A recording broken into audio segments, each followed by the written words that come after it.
Good evening, everyone. I'd like to call to order the Macomb County Community Mental Health Full Board Meeting for January 28th, 2026. Please rise for the pledge.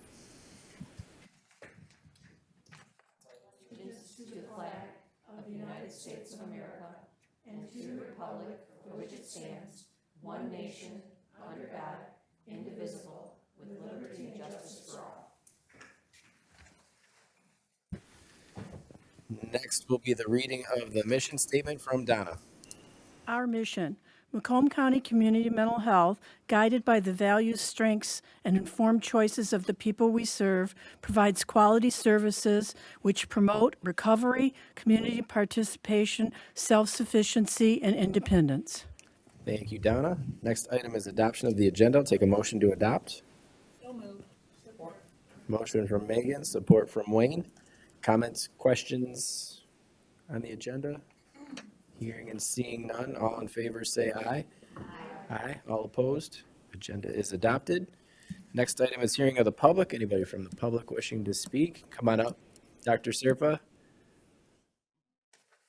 You get 5 minutes like everybody else. Can you do it? Yes, I think I can. Go ahead, doctor. Well, good evening, everybody. I'm glad to be here with you guys and to be able to share this new piece of information that we have developing for MCCMH directly operated services. I'd like to take a few moments to update the board on an important clinical safety and access initiative we're launching across directly operated outpatient psychiatric clinics. As you know, many of the psychiatric medications we prescribe, particularly antipsychotics, mood stabilizers, and certain antidepressants, carry known cardiac risks that require periodic EKG monitoring. Historically, obtaining EKG for our population has been a challenge. Patients often need to travel to outside facilities, hospitals, hospital-based, face long wait times or miss appointments altogether, which can delay care and increase risk. To address this gap, we're launching Cardia 6L, and you guys will, I think Sandy disseminated some information about that, summarizing some of the basic aspects of what Cardia 6L is, which is a clinically validated EKG software solution, which has been FDA cleared across all 4 of our directly operated outpatient clinics. All the programs are going to have access to this. Our RNs, this will allow our RNs and prescribers to obtain EKG directly in the clinic, either during an in-person visit with us or as part of their scheduled nursing support.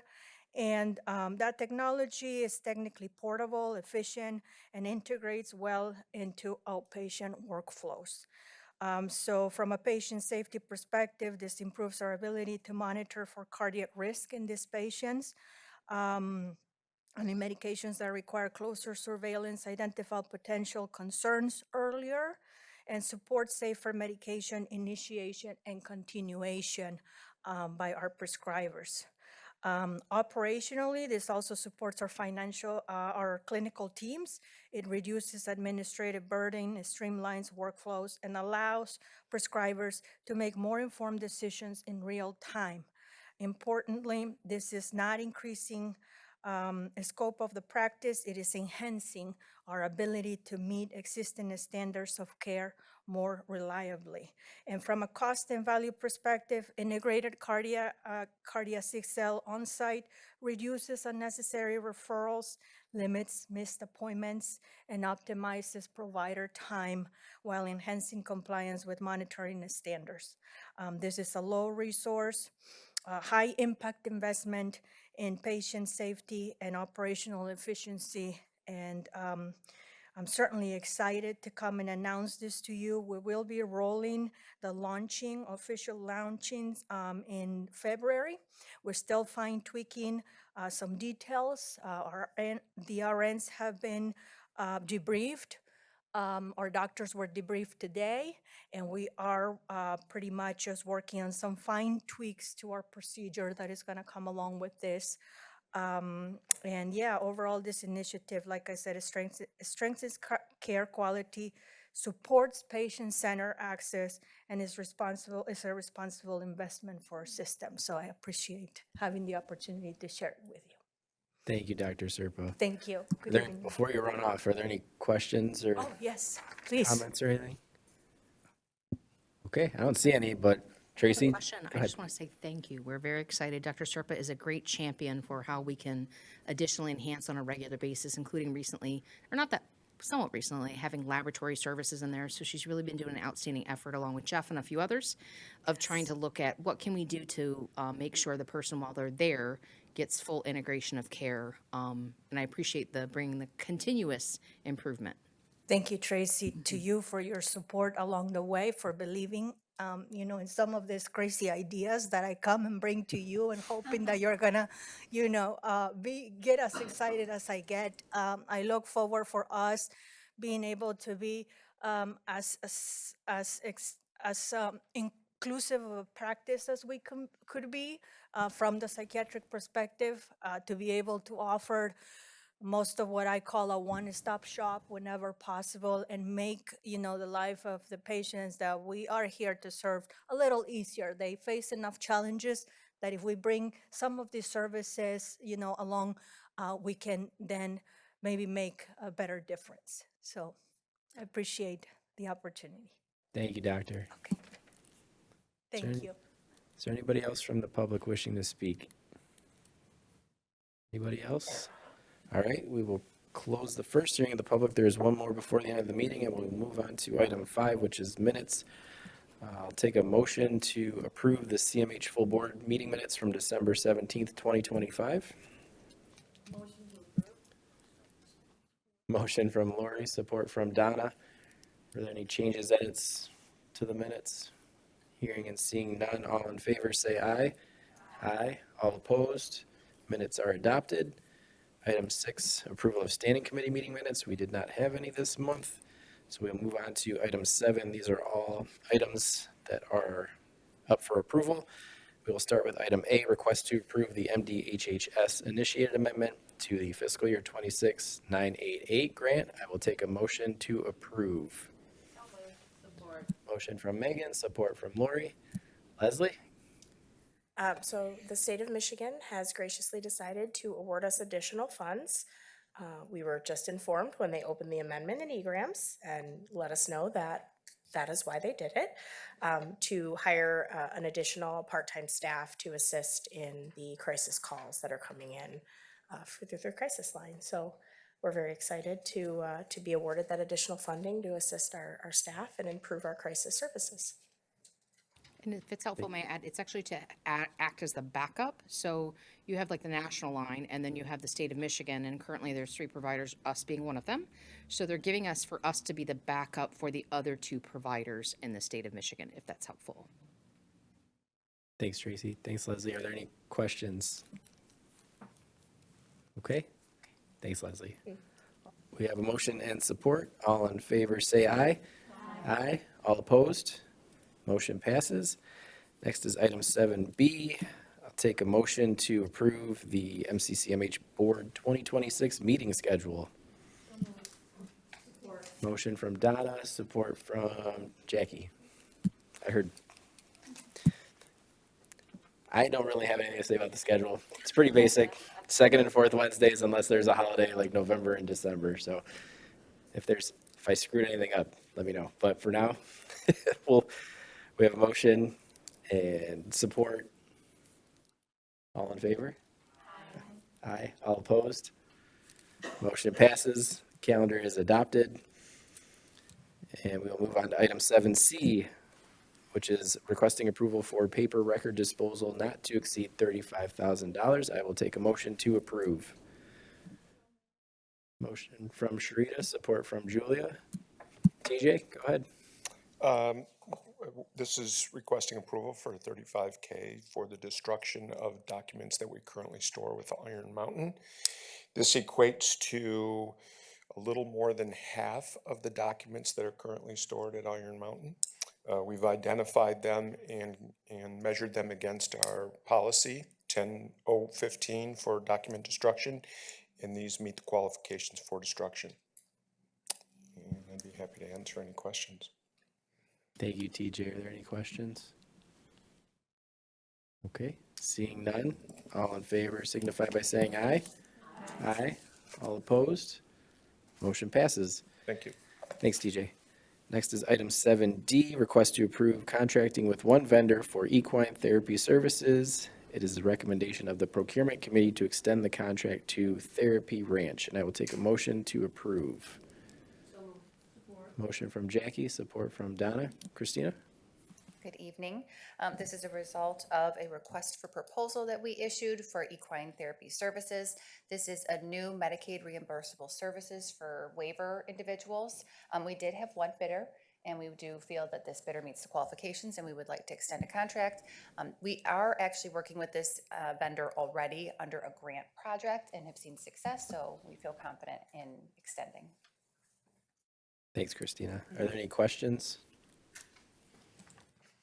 Okay, seeing and hearing none, all in favor say aye. Aye. All opposed? Motion passes. Thanks, Christina. Next is item 7E, requesting board approval for brand video creation not to exceed $30,000. I'll take a motion to approve. Motion from Donna, support from Lori. Tracy? Around a year and 2 months ago, give or take, we came to you and we had a marketing, and you guys approved that. Well, the reason why we're bringing this back to you, because we had the bus laid plans, had drafts, and then the RFP happened.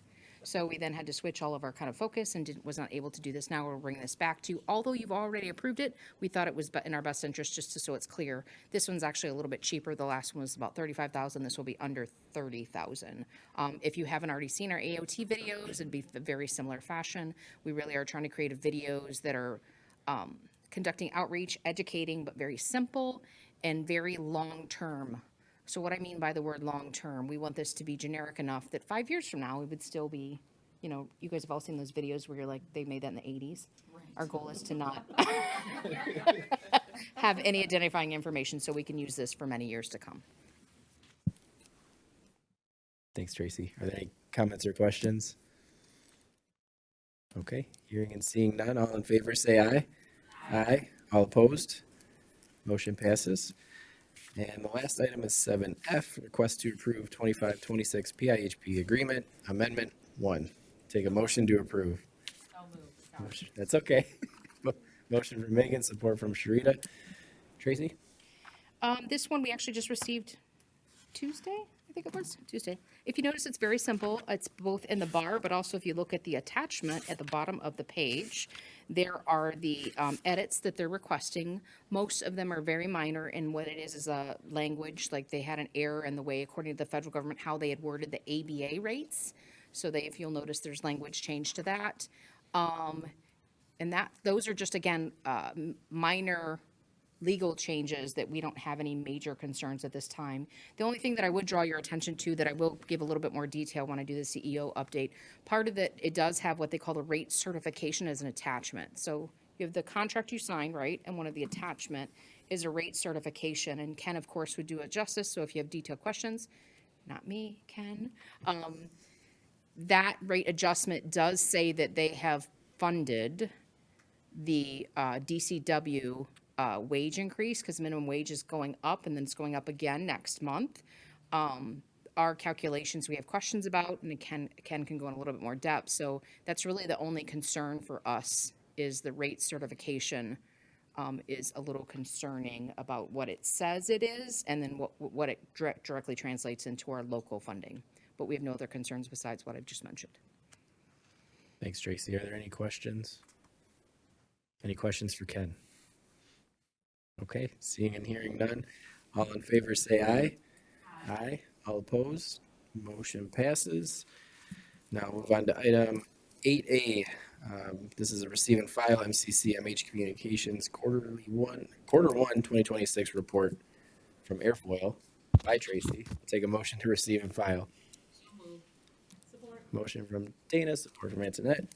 Tracy, go In ahead. front of you, this is the document, it's rather lengthy. If you, when you get a moment, please review it. And of course, it's also, we can send it out as an attachment if that is more convenient for you. Just as a friendly reminder, we bring you quarterly updates on our marketing and social media activities. If you summarize this, what you will learn is our our engagement continues to go up, right? The number of people who are interacting with us. Our best engagement was, of course, the SUD Engagement Center. We should all know that. Right behind that, I think it was the op-ed that I did on kind of like the bid out and what's happening. You'll also see in here that both Facebook, Instagram, and LinkedIn, thank you, continue to rise, and it does list the specific numbers of each one of those followers in case you're interested. The last thing I would like to point out is near the back of it, I actually would encourage you to read it. It gives some kind of summaries, like during this last quarter, what have we learned? What has worked, what isn't working, that type of thing. And then it does give some kind of futuristic items, including the mention of the brand video that I mentioned. Overall, you'll see that we have more engagement. We're posting more video interaction type of activities. If you haven't seen it, Helen and I are famous, right? We do like a whole thing. So we're continuing to try to do that. I know there's more Christina. There's lots of us trying to do that. We tried to convince Ken to put a hat on. He wouldn't go. He wouldn't do it. Just. I wore the hat. I just didn't want to be on the video. Yeah. So we're really trying to engage in that more interactive way. So hopefully you've noticed that that continues to grow over time. And of course, I'm happy to highlight answering any other questions you might have. Antoinette? Did they say why they thought the Instagram was not doing great? Yeah, and unfortunately, I don't have a concrete answer. It's a great question. I know that, as you know, we're newer to it, but it's still, you can see it, the trend.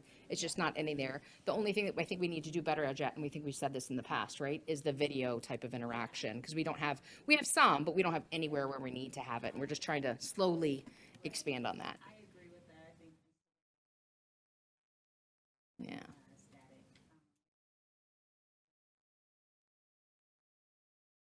Like a story kind of thing, like, yeah. Carousel, like pictures or whatever. They do love the videos with you and Helen. That seems to be really popular. But I think the other thing that's popular, just looking through what was done over the quarter, the idea of this affects me. Like some of the stuff that didn't do so well was pretty general, like you should stop smoking, this is who you can call, or you can do this, or you can do that, and it's like, here's a link, or whatever, and that was kind of at the bottom, but where it was like, this is happening in your neighborhood, this is happening in your county, it kind of like, oh wow, they're talking to me, this affects me. So I think more of the telling the story of our community and how we are there has proven to do really well, so I think that's great. And then I think more of us share on Facebook too. I try to beat Lori to share. Every time I'm going to share, and it's like, she's already got it. But I think more of us share on Facebook. Get up at 5:30. I know. Don't do it. Don't do it. And I honestly don't think I've naturally seen us on. That's one that if you are on Instagram, they'll Yeah. share some. But yeah, I think it's doing great. Thank you. And I just want to say that, as always, you're on point in the way that one of the things that we've recognized, kind of what you're suggesting, is the Mental Health Matters Awards, which I'm going to try to, highlight again a little bit later. Yep.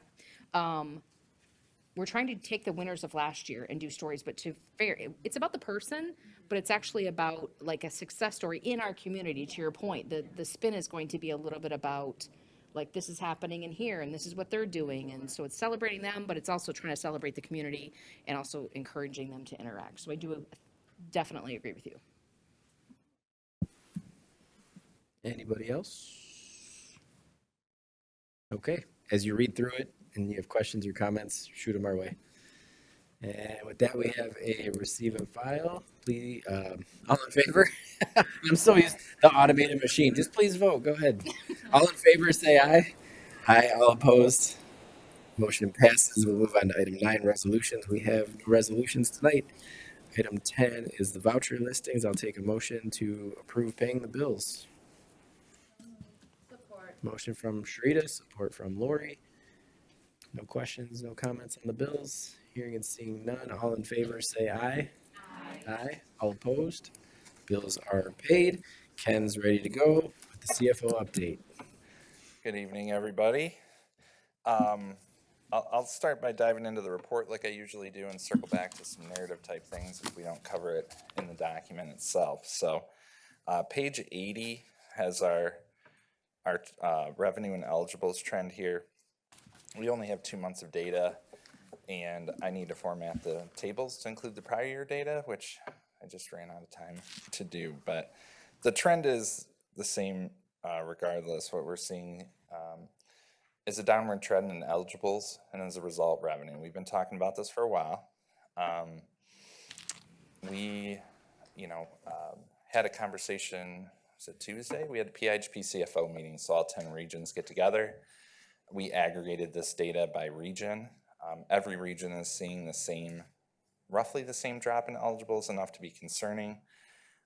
As part of the PIHP CFO meeting on Tuesday, which I'll dive into more of those details, but for this one specifically, we had Keith White there, who is the head of actuary at the state of Michigan, to voice some of our concerns. So did acknowledge that there's a drop in eligibles, maybe not seeing on their side as steep a drop, but that there is one.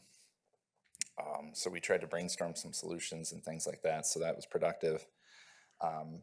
But anything that they see would be caught up in a mid-year rate adjustment, which usually occurs in the spring, early summer timeframe. So as a result, not only do we have our drop in revenue that we budgeted for as part of the initial rates, but also another $6 to $7 million on top of that we're projected to lose as a result. So that is a concerning trend, but hopefully it is corrected over time.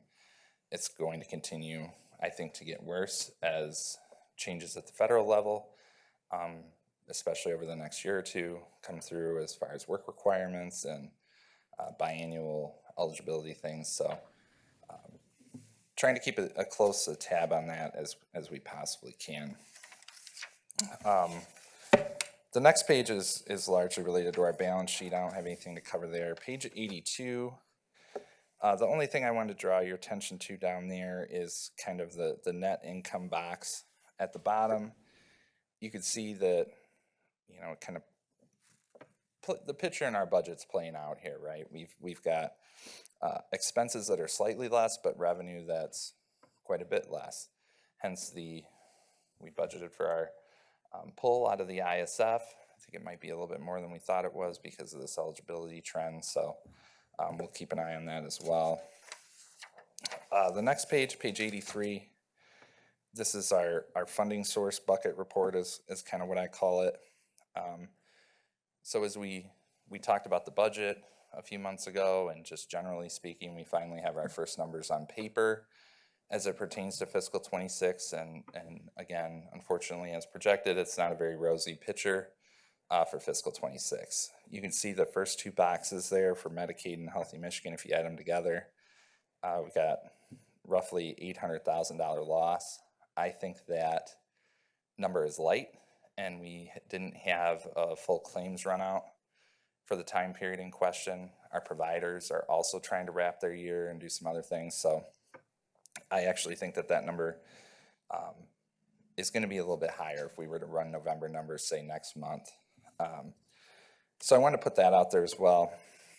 So when we go down to the CCBHC boxes, this looks a little bit different this year.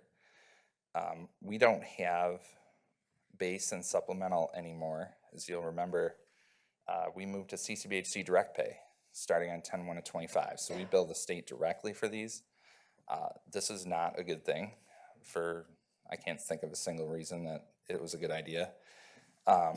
So these numbers here are reflected of a fee-for-service arrangement. I did not try to book a receivable with like a collectible percentage or any of that. This is kind of our worst case scenario as it stands right now. And that was deliberate. We are going to collect more of these. We have a lot more errors to work now. So revenue is low, but that expense is still, I feel, an accurate representation. If you add those two boxes together, just through November is a little over $3 million loss. So CCBHC is probably our biggest risk right now, unfortunately. And we'll see when I'm hoping in February I can bring some 25 numbers back, at least pretty final, if not final. The removal of 3 CCBHCs in our county from DCOs to separate CCBHCs was a significant financial loss for us, and it continues to play out into 2026. It's not clear yet if the state is going to, they call it rebase, our fiscal 26 PPS 1 rate based on our 25 results. So in theory, if they did, our 25 results would drive the rate up, and we would kind of catch this up in 26. But we don't know that yet. So I certainly keep the group updated on that. You'll also notice, maybe I'll stop there. I've said a lot of words before I keep going into any further. Today might be a longer one for me, so I'll apologize. But Donna just asked for a hard stop there. Like, you're done. right there. Ken, I don't see any questions. Continue. Okay. At the bottom of 83, you can see our ISF. I expect us to, as the group knows, we continue to dispute how the ISF is calculated. Every year we've presented based on the ISF analysis that we do what the balance should be. Even on that analysis, we're projected to be overfunded in 25. The reason being that we earn interest on those funds, and we have to record that in that fund, and it actually pushes us over even our analysis as far as that goes. So the numbers look strange down there because we will have to give some money back from the ISF, even based on our own analysis. So does that make sense? So our analysis shows 58.9 million is the max ISF. With interest, we're going to be at 60.3 million. So in 26, we're going to have to, it's going to kind of come out in the wash because we're going to draw on the ISF anyway, but we have this little bit of extra dollars, like $1 million or so, that we have to account for. So that, I just wanted to highlight that as why that looks kind of weird. We actually have a meeting, Richard and I, tomorrow to talk to the new ISF actuaries about our final results. So we should have a 2026 report, hopefully by the time we have our next meeting, and have a better number there. That's my goal. So flipping to the next page, page 84. This one, our non-Medicaid GF spend continues. Nothing's really changed there. We continue to provide those services. The state has a very small allocation that we don't know what that is for 2026. We won't know what that is till the summer, but it's borderline immaterial for our program. So, but that's not a change from the prior years, but we try to control that spending to the extent we can. State General Fund, we're actually running a small surplus if you don't consider CCBHC non-Medicaid. So we continue to control that cost and utilization very well, and that's a group effort from everybody to make sure that we're utilizing that and giving it to the people that need it the most, frankly, for those limited dollars. And then at the bottom of 84, you can see kind of the culmination of everything we have going on, and it's a 2.7 million draw on our fund balance, effectively. So anything we've banked over the years, and that's just through November. So if we extrapolate that out, we're probably in that $12 to $13 million range. So CCBHC is going to be critical as part of that. Just getting our legs under us to be able to bill it was a task for the first 2 to 3 months of the year. So now we're in, okay, we've got the submission down. Now we need to work the AR and that kind of stuff. So I think that'll get better as time goes on. The rest of the pages are our usual income statement and balance sheet stuff. I wasn't going to cover anything in particular on those pages because I think the report I just went over is more useful, frankly. But if there's questions or concerns about any of those pages, I'm happy to go through those. No? Okay. As I stated, I have some narrative items as always. I'll elaborate a little bit more on the PHP CFO meeting because there was a lot that happened there. As the group is probably aware, there was 2 minimum wage adjustments recently. There was one in February of 25, I want to say, and one that just occurred on January 1 of 26. The one from 2025, we were told that we'll get the funding for that like next week. So a year later after that, 2025 really isn't a problem. We continue to run a surplus on the Medicaid side in 2025. So that funding is, I'm going to say, appreciated but not useful in 2025. Where we spent most of our time talking is the minimum wage increase on January 1. And I would encourage this group, Tracy's board report has more detail in a written format if you want to refer back to it. I would say that the bottom line there is minimum wage went up. I'm trying to remember the exact amount. I want to say it was $1 and some change in January. The state in their rate certification, which you can see as Tracy referenced, put $23 million, that's statewide, into funding that, which for comparative purposes, when the total aggregate DCW increase for all those increases, which added up to $3.40, was about $360 million statewide. So we have quite a difference there. And in talking to the actuaries, we can get there where it's a little bit more of a smaller incremental increase over the previous rate plus DCW, but we can't understand the large disparity between those two. So we asked a number of questions about that. We understood what sources they used and ways to calculate it, but we don't have the detail behind it. So that was one of the things we asked was, how much did you allocate per region? And further for us, we can't really do much as far as adjusting rates unless we know what it is by code. So that was one of the takeaways from that. We talked at length about the assumptions there. They're basing a lot of their information on surveys that providers fill out. But at times the instructions aren't clear. So if that DCW amount was included in the base survey, it would skew that and would make sense why that number is so small. So we offered a lot of that feedback as a group. It was a really productive meeting. So we certainly appreciated the actuaries at the state taking their time and hearing us out on some of that stuff. Any questions about that before I move on to a couple more things? I don't see any. Go ahead, Ken.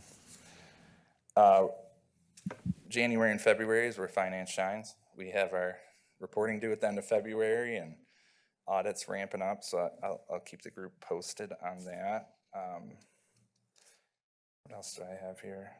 Oh, I missed one of my things from the PHP CFO meeting. We did offer some narrative about the CCBHC. As the group probably remembers, they pulled funding back as the direct pay ramped up, and we felt that was not calculated appropriately. So based on our 2025 results, we're going to get back to the actuary team and say, here's what actually happened, here's what you pulled back, and hopefully we can find some middle ground there to help our Medicaid rates in 26.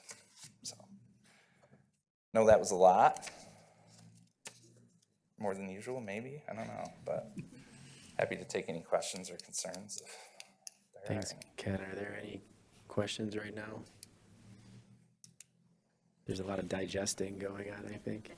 Yeah, and I'm happy to discuss further if you think of something later or whatever the case may be. Certainly reach out to Tracy and we'll figure it out. So, Thank you, Ken. all right, thanks. Appreciate the update. Now we'll move on to Tracy with the CEO update. So we'll have Ken stay close just to keep the finance fund train rolling. right? The one he didn't as mention, not that he needed to, but is the Wasco settlement. So just as a friendly reminder, late yesterday afternoon, you would have got your board report. So if you haven't already checked it out, remember everything I'm telling you and then some, right, can be really there, and it does a better job of giving you a little bit more of the details. But it does mention the Wasco settlement. That should sound familiar to you. The state has given guidance.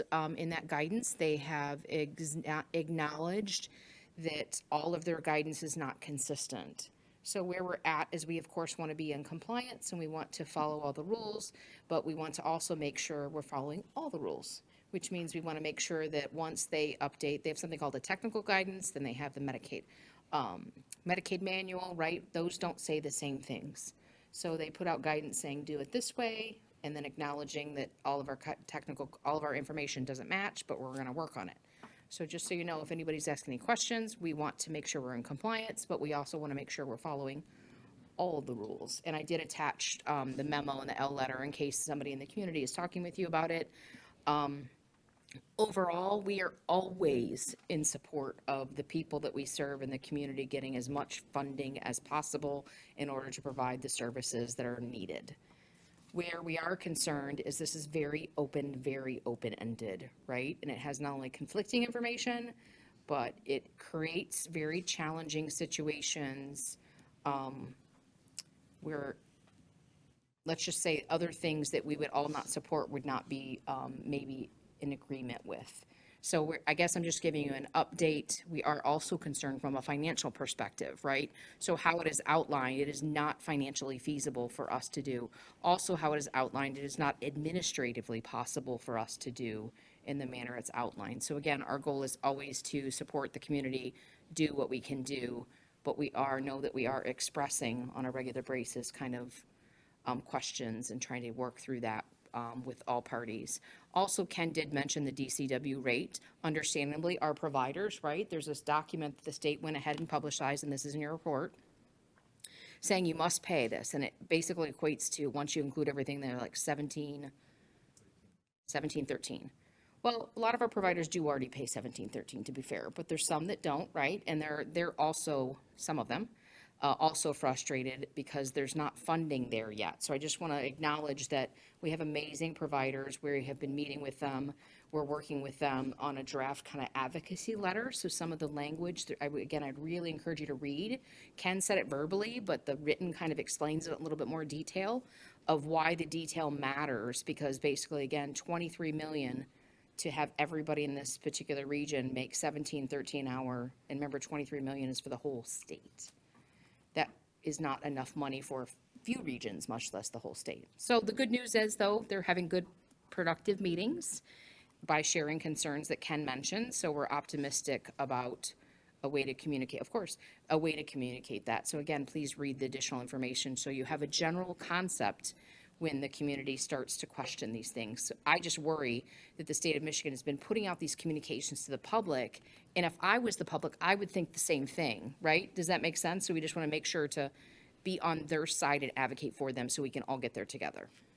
I just wanted to highlight too, is something I forgot, is just to remind the board that we deliberately, even though we were facing a revenue shortfall, offered 3% largely across the board to the network at the beginning of this year to support rates and the Earned Sick Time Act and minimum wage and pick those things.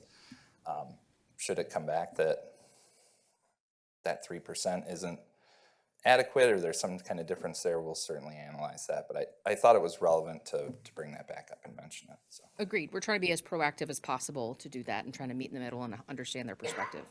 And I appreciate the work of Ken and Christina and several people who continue to try to work with the providers to support them in every way possible. Donna? I'm just wondering, was there a formula or something? How did they come up with 23 million? I mean, does anyone know?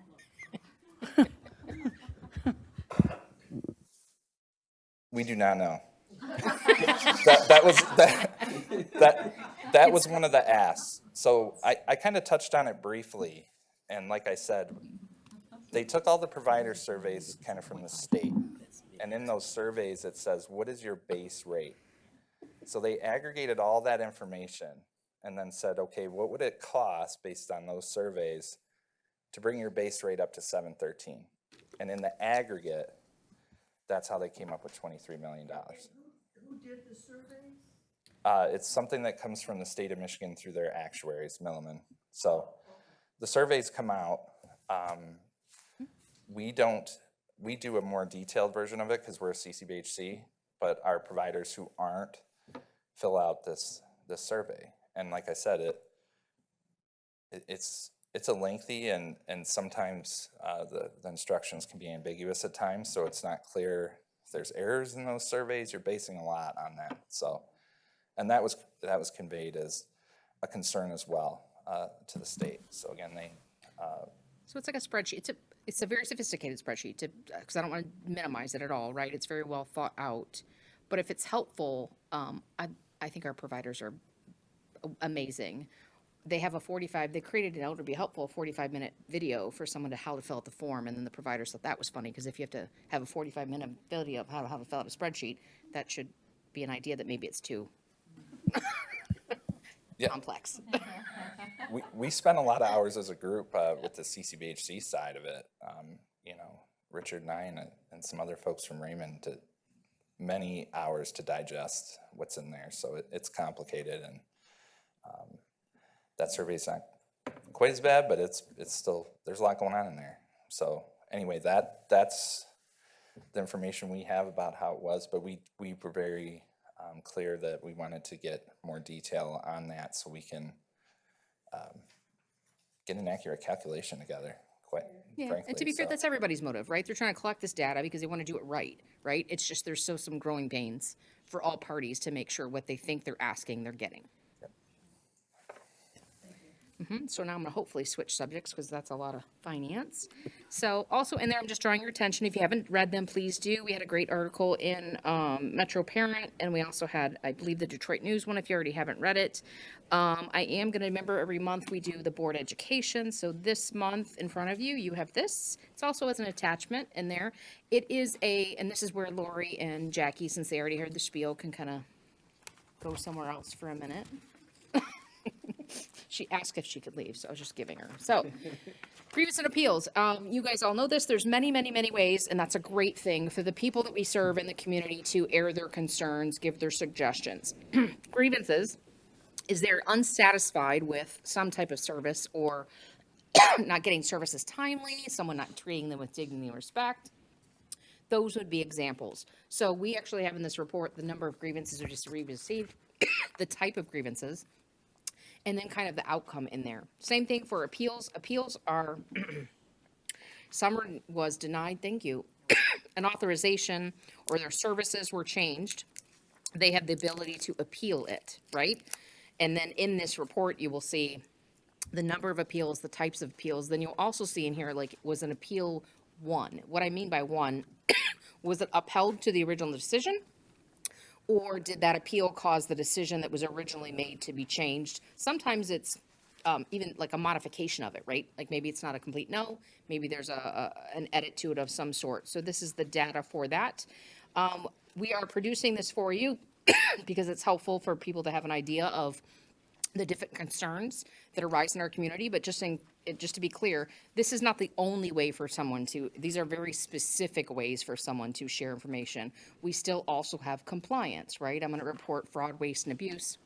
We still also have customer service, right? There's different ways, so I'm just acknowledging these are two. I'm also acknowledging that for you because we're going to move towards a system that tries to take all this as an aggregate data, right? So you have these types of grievances come in, you have these types of appeals coming in. Then we have some other phone metrics and things that we're looking at, right? How long to answer, to try to create a more comprehensive, like, what does all of this data say for our organization to then make some recommendations? Because what you'll see at the back of this report is kind of an analysis of, based on this data, what did we learn this year? And then at the very end, it gives kind of specific actions that the group of individuals who do this, what they're going to do in order to enhance this and make a difference in 2026. So again, if you have not had a chance, please read through it. I think it's very insightful and helpful for you all as board members to know what's kind of occurring and where the concerns are potentially arising and the direction and the actions we're taking to address those concerns. So that was almost as fun as finance. Okay. Now we're moving on to something more, a little bit more fun. In front of you, many of you have already RSVP'd, but several of you have not. So this in front of you is the formal invitation. There is the QR code. We would encourage you, the QR code is actually to RSVP. So this is me personally delivering an invitation to you in order to attend, if possible, the Mental Health Matters Awards. Nominations are already open. I believe we have, I think I looked earlier the other day, I'm gonna say 39 nominations, which that's good, but that's not that great. We'd love to have more. If you're out in the community, please share these. We actually have decent nominations, but we really want to get the widespread community, right? So if you're in the community, if you could share it or on social, right? We post it. When we post it, please reshare. Many of you do, but any additional ones we would greatly appreciate. I had the privilege of being on a panel discussion Friday with the Wayne in Oakland of the other CEOs. And it was at the Kevin Song Conference, if you're not familiar with that. It was a great opportunity. It allowed, they did ask some, questions about the bid out and kind of just putting information out there where what are the challenges in all those regions, and then how are we partnering in order to enhance the community. So I always think those are wonderful because it allows not just the community to see that there is such positive commonality in the metro area that I don't think people recognize that it's occurring. Sometimes we use different language, but either way, we're doing a lot of the same creative things, especially when it comes to the expansion of our crisis continuums. I think I have covered everything. Yes, and again, please read your board report where you're going to get a better version of what I just said. Thank you, Tracy. Are there any comments or questions? Okay, moving on. Next is item 12, other possible agenda items. 2 reminders, we have program and budget February 11th here at 6 p.m. And we will have full board here Wednesday, February 25th at 6 p.m. Now that you have all approved the calendar, we are moving into February. And I have 2 more items to add. The first one is going to be at your seats. There is a memo from me and an attestation to fill out. If you could do that before the end of the meeting, that would be greatly appreciated by myself, Tracy, and Sandy. Basically, we had a little bit of a requirement, not a change, but an addition to the makeup of the board. And this came down to us. This was not made by us, but the addition is now for no more than 1/2 of the board members may derive more than 10% of their annual income from the healthcare industry. If you have questions, if you're confused, please ask us because we did not word it this way either. Megan. I ask a question? Yes, you may. Kind of a meatball, but, You're in HR. You're not a meatball. so it's the double negative that always gets me. Yep. Yes, I receive no more than 1/2, means I don't. Yes, Correct. I don't. Okay, thank you, just clarifying. I hope you guys looked at it. If you answer it incorrectly, we'll double check it and we'll let you know. Okay. Yeah, it is a little tricky, but just wanted to get that out to board members. And then I will work on notifying the Board of Commissioners staff because this will have to be part of the application process, which is coming up very soon. So I want to get this in front of you tonight so that we can have our applicants start applying in February, have this in front of them, and for us to be up to date and make sure that we are good to go. But Tracy and I have talked, and as of now, as far as we know, we are compliant. We are good to go as we sit today. So please fill that out. Donna, yes. Yes, it's everybody. It's just like we do every time around with, are you primary, are you secondary, all that stuff. This is just an additional question to that application. Any other questions on that before I move on to the next thing? Okay, next thing is a good thing. Since we were talking about compliance and grievances and appeals and all that stuff, Lori and I sat on or do you want to speak to this? I'm on a roll. We sat on basically the closeout of an assessment for our Office of Recipient Rights, and we did fantastic. Our team scored fantastically. I believe the exact numbers were we scored 345 out of a possible 348, and the only reason we missed 3 is because we missed 1 point that was weighted 3 times. So really, we only missed 1 thing, and it was only by about 2 percentage points, or else we would have been 100%. So I want to give a shout out to our team, our entire team over there. They do fantastic work, and this just shows what we already know. So congratulations to our team, and thank you for all that they do. And with that, And I would just say we already submitted our argument of the trying to argue the 3 points. so So we're Helen fighting for and 100%. Andrew did a great job of being like, no, we don't agree. Are there any other board members with anything else to add? Go ahead. Anything you want that's relevant. To tonight, in general. It could just be relevant to you. It's Whatever you relevant to want, me. Megan. So I feel, and I know we have a closed session, so I'm gonna be quick, but I feel like oversharing tonight in this room of very close friends. Last year was a very, I'm gonna try and do it without crying, but last year was a very tough year for me. Mentally, which I don't really think that I realized at the time. I had a wonderful conversation with Dana when we went to dinner. I can't even remember when that was. But I struggled a lot, as most of you know, because I'm a big mouth. I'm a type 1 diabetic, and I have been for a long time. And the chronic illness just wears on you sometimes, and it just shows up in unhealthy ways, and you feel silly complaining about it because it's something you just have to deal with. But I really, really, it was a very rough year for me. And, I wear my t-shirt that says End the Stigma, which is the coolest shirt in the world. And, I see all of you, and it feels like it just started to feel fake to me, to be that person who, again, culturally, I'm Lebanese. We don't talk about it. Pull yourself up by your bootstraps, whatever. So I talked to Dana shortly, I think it was right before I had scheduled an appointment with my doctor. And I'm happy to say, I was put on an antidepressant, and I feel so good, you guys. I feel so good. It feels so scary, and it feels like, it just feels like maybe, like, why can't I just do it? Especially when it's not even like a thing that's a choice. But just like you all encourage me so much, and the stuff on LinkedIn, and just seeing your faces and being a part of this, and it just felt fake that I wasn't willing to do that, and having wonderful open conversations. Like, that's how you end the stigma. So in front of this room of all of my close friends, I just want to say, like, and encourage, and anybody who watches MCCMH board meetings on YouTubes after the fact, like, talk to somebody. I swear to you, no matter what, judgment free, for real. I feel so good. Swear to you, by the grace of God, I feel so good. And I love you all, and I'm just feeling so good, and I just wanted to share it. I do. I just wanted to overshare tonight. So Thanks, Megan. unrelated, but related. It's related. Lori. I just want to know, I'm going to be sending out for our,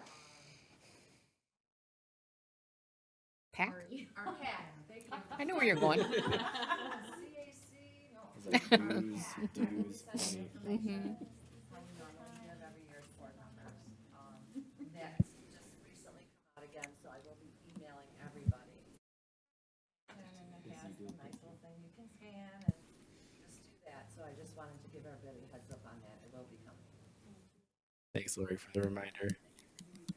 Yes, it's not easy tracking all of us down. Shaking all of us down. Yeah. Anybody else have anything to add?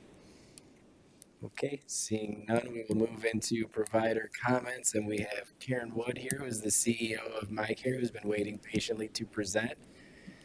And there is a handout at your desks, board members. And Karen, go ahead. I have some packets for you all. Are you Sandy? I promise, Sandy, I'll stick to the 5 minutes, okay? I should have given these to you before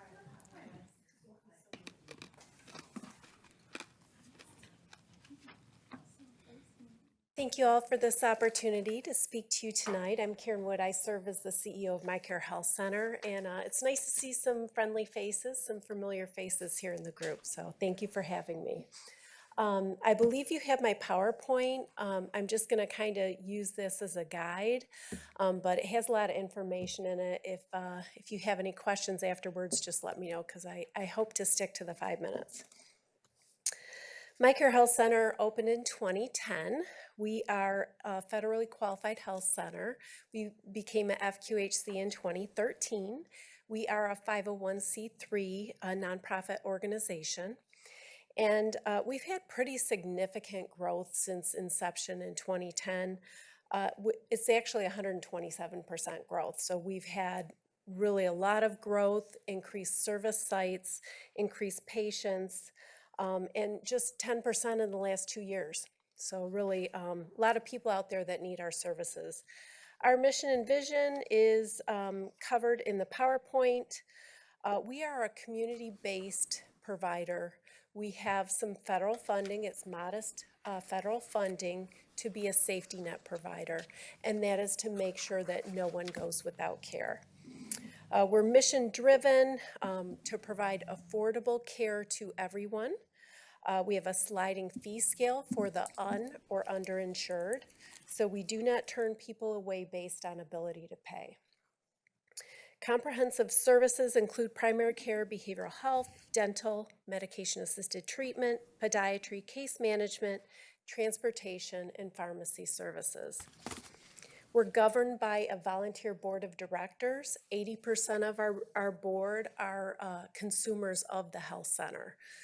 They all live or work in Macomb County, live and or work in Macomb County, or our service area.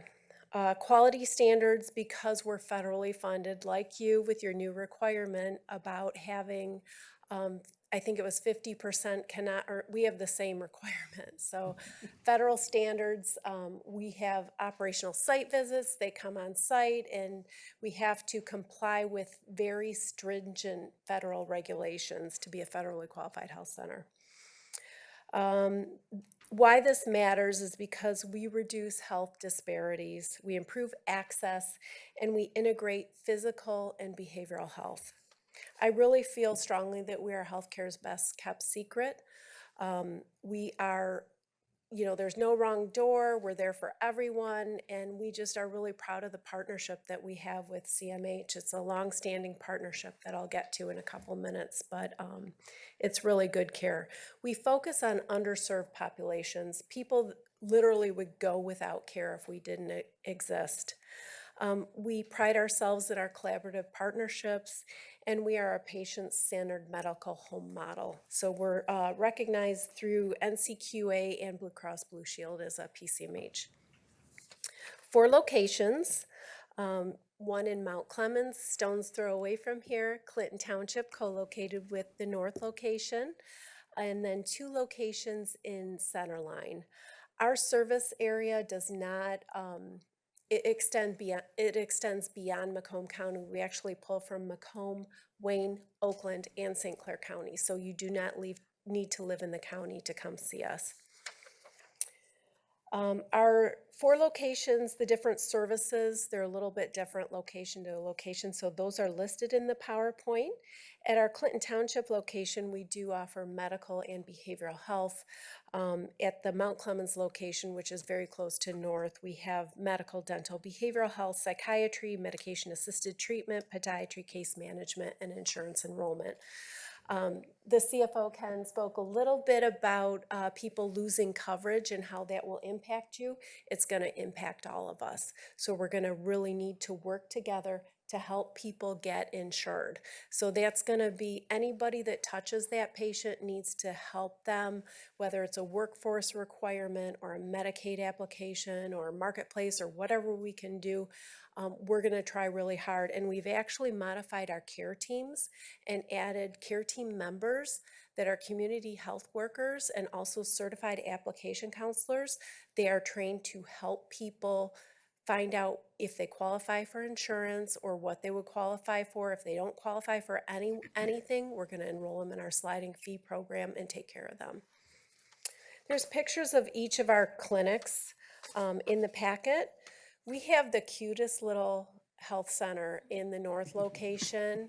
Please, if you want to come see it, I would love to give you a tour. I just love that little clinic. It is so small, but so cute, so inviting, and I think we really do a good job of treating people with dignity and respect. So in the packet that Sandy passed out is a little postcard. There's a QR code on it. If you want to have a tour, just take a picture of that, and I would be happy to personally give you a tour to any of our health centers.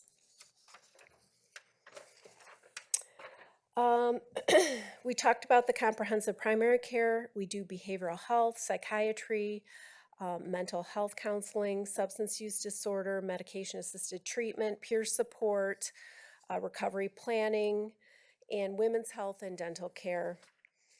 Our patients have grown significantly. Last year, we saw over 6,000 patients. In about 58% of those are on Medicaid. So we're taking care of people that really need that help. We see about 150 people a day across all locations. We really try to collaborate with community partners like Community Mental Health. We are the CMH physical health provider for the CCBHC program, and we also are a SUD health home provider as well, so we contract with that as well. We also are the CCBHC physical health provider for Easter Seals Morgue at our Centerline location. We have kind of a very robust data analytics platform that I use extensively and all of our staff use extensively, and we share that platform with CMH. It's called Azara. It's amazing. It really helps us identify the sickest patients, the patients that need the most help, identify gaps in care. I can run a lot of reports and just really have staff help the people that need it the most. We focus on all whole person care. We're a safety net provider. We support the CCBHC program. There's no wrong door access, and every point of service is an opportunity to help people. I talked about Azara. I talked about CCBHC. There is a page in here that's a success story. We are lucky to have an integrated specialist. Her name is Lori Doyle. She works for CMH, and I think 3 days a week she works out of our Mount Clemens location. But she is a liaison, and she helps people, whether they're coming from my care that need help from CMH, or even from CMH that need a physical health provider. And it's just been a wonderful partnership, and I really applaud Agnes's vision for that position and that grant. It has been highly successful. I included a success story in there for you to read at your convenience. MyCare received the Mental Health Matters Community Partner Award in 2023, so we're really proud of that. And on the last page is my email and my phone number. And if you have any questions at all, feel free to reach out to me, but I really do appreciate this opportunity to talk about the work that we're doing and how we're collaborating to really help people that truly need it. So thank you for your time tonight. Karen, thank you. Any questions? Board members, any questions? Just a statement, representative from MyCare came to an event that I had in Mount Clemens, Health Fair. Yes. And they were extremely helpful. We had more than I thought ahead of time, but we had a large unhoused community come. They were helpful with them. We had 2 guys come from the jail. They were just released. They stopped by. And MyCare was just so filled with information and able to help and guide them. So I just want to say thank you and applaud you for all that you guys are doing over there. You're really community advocates, so thank you. Oh, that means so much, and I really appreciate it. And it's quite possibly Dave. Was that you, Dave, that were there? I was there, but it was our medical assistant, Amber. Okay. I'm here tonight.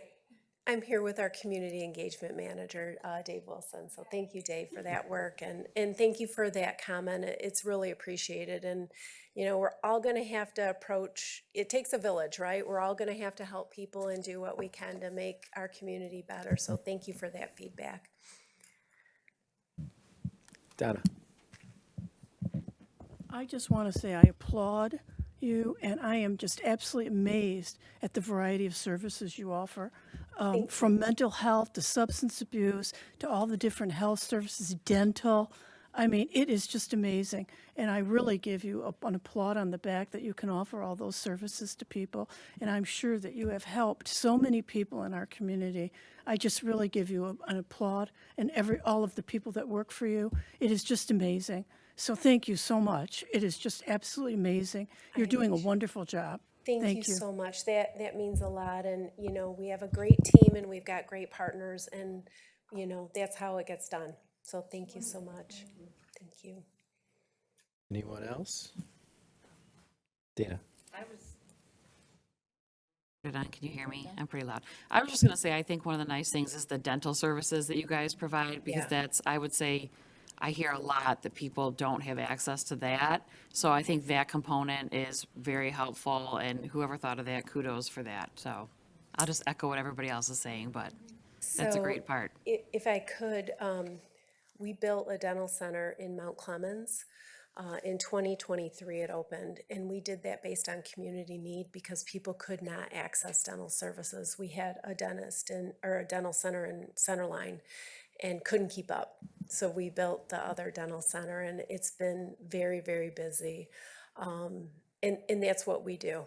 Our board did a strategic plan, and, we noticed there was a need, and we're trying to meet the need. So thank you for that feedback. Our dentists are phenomenal. I go to our dental center. Yeah, and we were actually interviewed by WXYZ Keenan Smith, and that will air Friday morning. So he nice. came and interviewed our chief dental officer as well, and she's just a phenomenal human being. I mean, passionate like I am, and I just would love to share that with you if you get a chance to check it out on Friday morning. Okay. Thank you, Karen. Keep Thank up you. the good work. Appreciate this Thanks for all you opportunity. do. Thank you. Any other providers wishing to speak? All right, seeing none, we will move on to hearing of the public. Anybody from the public wishing to speak? Okay, seeing no one from the public, we will move on to item 15, which is going to be closed session to discuss attorney-client privilege memo dated January 28th, 2026 pursuant to MCL 15.2681H. Need a motion to go into closed session. Motion from Megan, support from Dana. I have to do a roll call vote. Jackie? Donna? Lori? Selena? Megan? Myself, yes. Dana? Antoinette? Sharita? Julia? Wayne? All right, with that, we will go into closed session. We are back in open session. I need a motion to adjourn. Megan? Dana? All in favor? Aye. All opposed? We are adjourned.